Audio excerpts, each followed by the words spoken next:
other people that keep the same bank account with the same company, and that same company might have multiple properties. That's fine. If you're buying lower value properties, I think that could be advantageous to put multiple properties in the one company, but only if it doesn't affect your serviceability. And you've also got to consider, if you're holding long term, as you're holding the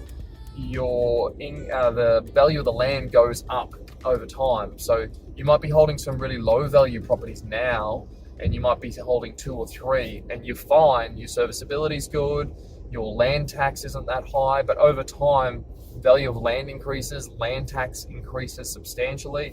So your land tax bill's higher because you've got multiple properties.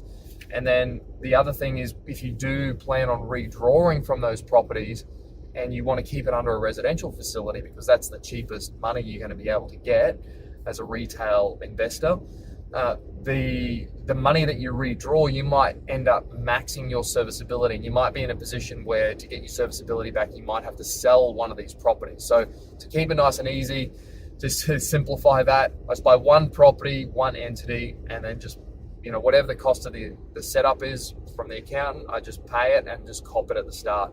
That $1,000 or $2,000 setup, and then it might cost you $500 every year. I think that that's worth it. We're talking about making hundreds of thousands of dollars or millions if you're building up bigger portfolios. We're talking about mass amounts of money. You shouldn't be worried about spending $1,000 setting up something, a structure that's going to enable you to make hundreds of thousands or millions of dollars.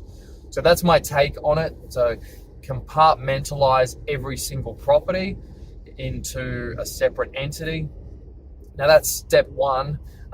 You might have already done this if you do own a few properties already, but the key to actually being able to buy additional properties is actually to increase your serviceability every time you buy a property.